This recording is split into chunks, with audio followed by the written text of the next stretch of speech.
So what is up, guys? Nick here, helping you to master your technology. iPhone 13 Pro Max Graphite unboxing, and I'm gonna give you some of my first impressions on this phone. Let's take a look at this next to the iPhone 12 Pro Max's box. You can see they're sticking with the black boxes for the Pro series of phones ever since the 11 Pro Max, letting you know you got the special model here. But you can see on the sides it's pretty similar to the prior iPhone 12 Pro Max. So if you had that phone and you're getting this one, you're going to get a similar unboxing experience. This does have iPhone 13 Pro Max inside of it, USB-C to Lightning cable, power adapter, and headphones sold separately. So just the USB-C to Lightning cable. The rest of it you got to buy on your own. And what I like about the iPhone box is they just put this pull tab right here, so you no longer have to mess up the box all bad when you are going to go ahead and unbox this thing. So it's a really simple and easy unboxing experience. Now you'll see here is the iPhone 13 Pro Max, and I gotta say right off the bat, I'm having a hard time seeing a difference here besides maybe those larger camera. The bump's a little bit bigger, but 12 Pro Max, 13 Pro Max looking quite similar here. The feel basically identical. You can see right there the edges still squared. Let's go ahead and pull that back. We'll go ahead and turn this phone on. Now this phone did come in at $11.99. This is the 256 gig. You can pay $15.99 if you want a terabyte option for this phone. Over here we do have a USB-C to Lightning cable. Eventually I feel like that's going to go away as well, the way Apple's going. You could see we do have a SIM card tool. And how many Apple stickers do we get in here? Just one warranty guide. So they're really trying to slim this box down to the point where basically there's nothing in there. If you're into that minimalism, you'll love this here. But honestly, it feels exactly like the iPhone 12 Pro Max unboxing of last year. Okay guys, so I did set it up already. I'm not going to go through the setup process. It's basically the same thing as every year. Let's just get on to my first impressions. First of all, it's immediately noticeable. The 120 hertz refresh, it is so silky smooth. I've never felt an iPhone this smooth before. So if you're looking to get, you know, the smoothest iPhone experience ever, it's right here on the 13 Pro series. I wish they would have brought this to the lower trim models because it's definitely a noticeable difference. It's definitely a way an Apple employee could upsell, you know, them to the iPhone 13 Pro, but they don't usually do that. I'm just saying, you know, it's definitely noticeable. This does have a brighter display than before, 1000 nits max brightness. I think the iPhone 12 Pro Max was around 800, so definitely a brighter display, bringing it more in line with the iPad Pro. Take a look at that notch up there. I'm going to go ahead and bring in the iPhone 12 Pro Max so you can see the differences here. You know, it's definitely nice, but it's still there. So I still want to see it go away entirely because it doesn't look that much different. I mean, the average person will probably not even look at that. So you could see it's definitely a little bit thinner. But overall, I'd still like to see a more full screen display. But man, can you see that difference when it comes to the scroll? The iPhone, I don't know if you could see it here on the 60 hertz video, but definitely it's noticeable in real life. It's great, definitely great. And with having iOS on board with their smooth animations, this is gonna make for one of the smoothest phones you'll ever use on planet Earth. So what else is new about this phone? Well, it does get a larger battery. So we do have ourselves a 4373 battery stuffed inside. And I'm pretty sure this is gonna be close to what we've seen on the 11 Pro series with its amazing battery life. The iPhone 12 Pro Max was also pretty darn good, but they're claiming they're going to have around 2.5 hours better battery life on here. I'm going to have to put that to the test. Let me know if you want to see a battery comparison between these.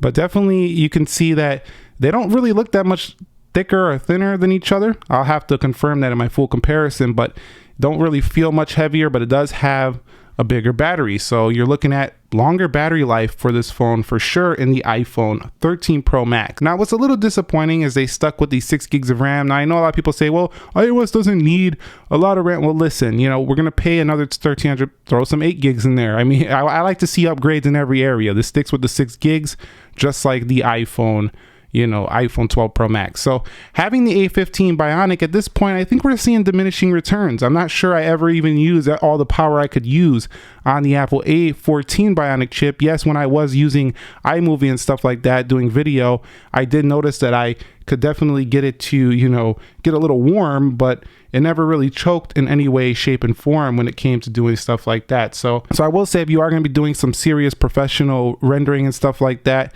and like iMovie or LumaFusion, things like that, 4K videos, maybe it'll be a little bit more efficient. We'll have to see in my full review, so stay subscribed for that. Let's go ahead now and take a look at the included wallpapers that come with this phone. Usually they give you a set of wallpapers for each phone, and there they are, a simple 4. Just like I said in my iOS 15, I don't know what it is. Apple don't like to give a lot of wallpaper. Some people say, I don't care, Nick, bro. I just go download my own wallpaper. What are you talking about, brother?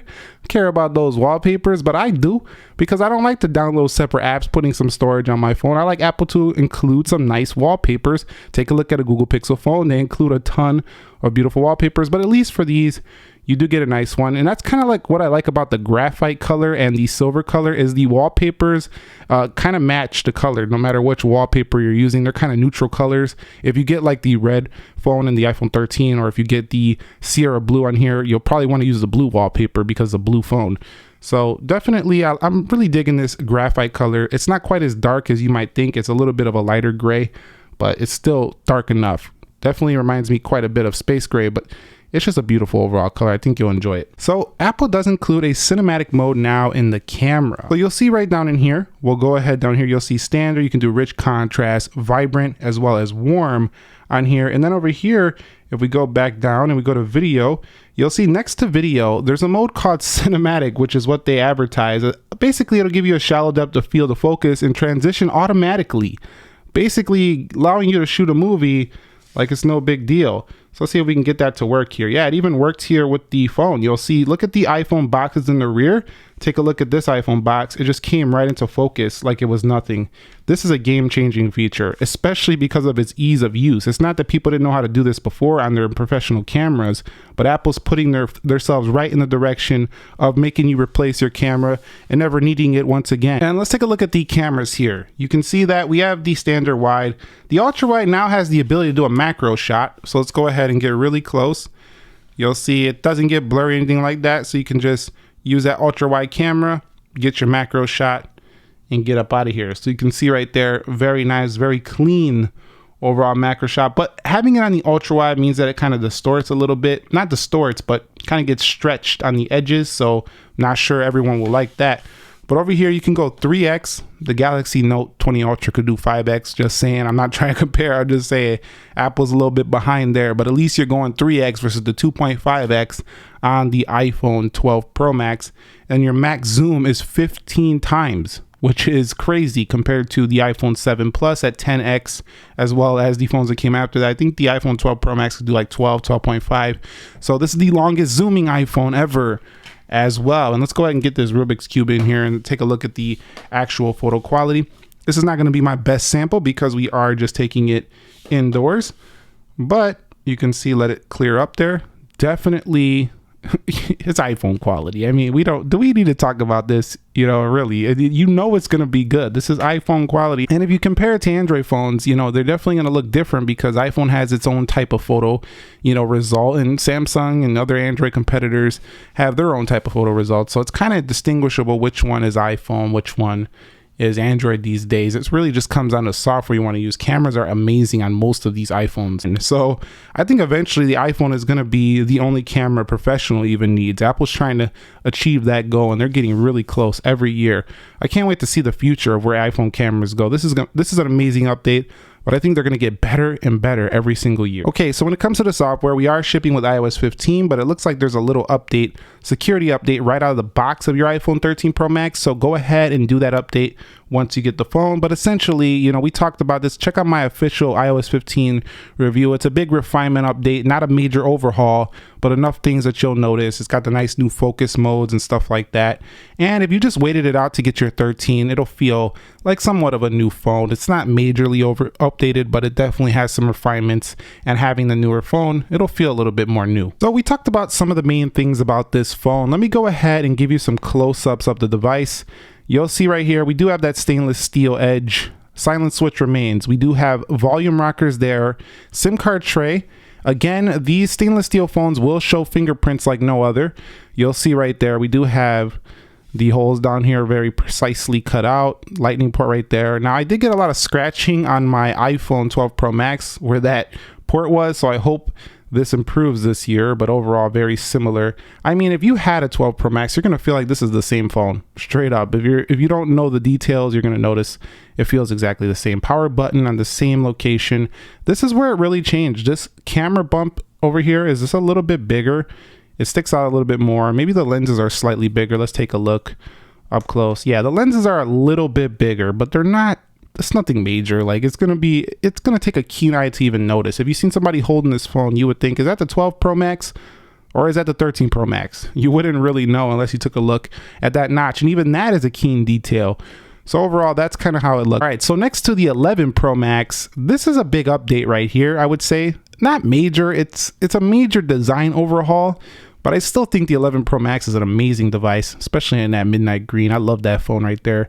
I hope that I love the iPhone 13 Pro Max as much. We'll have to see throughout my usage. But right here, this is a big upgrade in design-wise. Battery life, performance, 11 Pro Max, still a monster. It's still a beast. But the 13 Pro Max has the smoother display. It does have a little bit of a brighter display, but yeah, this would be a pretty good upgrade if your battery life is getting low and you just don't want to replace the battery, stuff like that. The XS Max, I would say this is a major upgrade. Camera, look at the camera. No comparison right there. This looks puny compared to that.